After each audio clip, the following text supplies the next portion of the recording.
En el movimiento obrero pasamos de las Friendly Societies.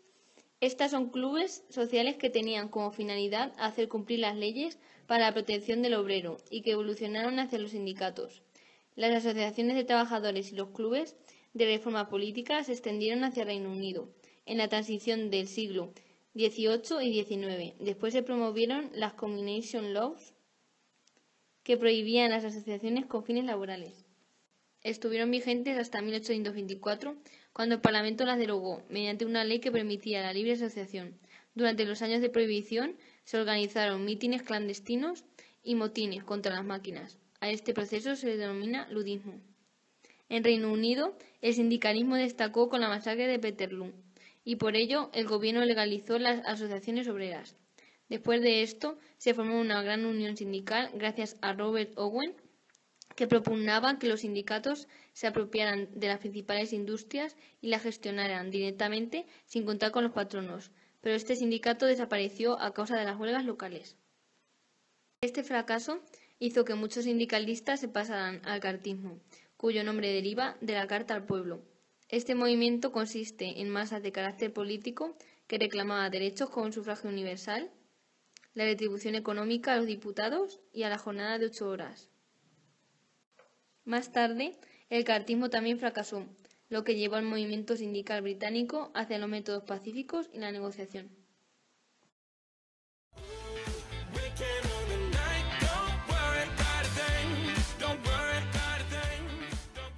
El sindicalismo es una asociación de trabajadores que nació en el siglo XIX para la defensa de los intereses laborales. Este movimiento obrero se difundió al mismo ritmo que la industrialización y de forma paralela al cooperativismo, otro movimiento obrero. En Francia ya existían asociaciones de trabajadores desde la Edad Media, que estaban formadas por artesanos que trabajaban mayoritariamente en la construcción. Además, previvieron hasta la segunda mitad del siglo XIX y paulatinamente cedieron su sitio a los sindicatos, que se llamaban Sociétés de Résistance.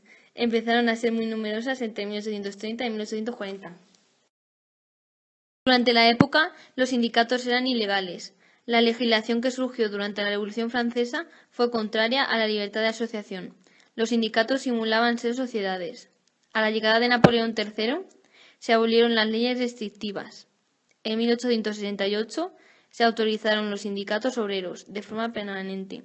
No recibieron el conocimiento legal hasta la Ley de Asociaciones de 1884. En Alemania, el movimiento sindical se desarrolló con lentitud. Las primeras asociaciones surgieron entre 1830 y 1848. Las corrientes socialistas y comunistas fueron apoyadas por los obreros alemanes. La Unión de Impresores de 1848 fue una de las primeras. Hasta 1860 se consideraron ilegales todas las asociaciones obreras.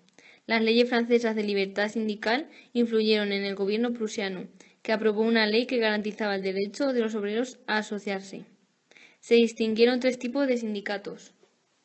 Las uniones socialistas, los sindicatos liberales, que imitaron el modelo británico flexibilizado y apolítico, los sindicatos cristianos, que buscaban la armonía entre patronos y obreros. El movimiento sindical fue totalmente legal en el año 1918. En España e Italia, el movimiento obrero fue tardío y relacionado con inicios de la industrialización.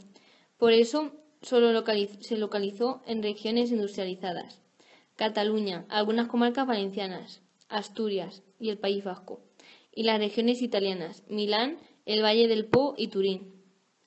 En España, los primeros movimientos imitaron el ludismo, pero en 1840 se creó la Asociación de Protección Mutua de Tejedores de Algodón.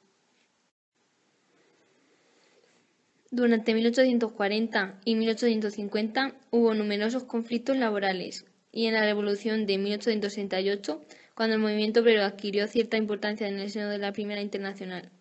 El derecho de asociación fue autorizado en 1869 en la Constitución de 1876. El reconocimiento pleno no se produjo hasta la Ley de Asociaciones de 1887.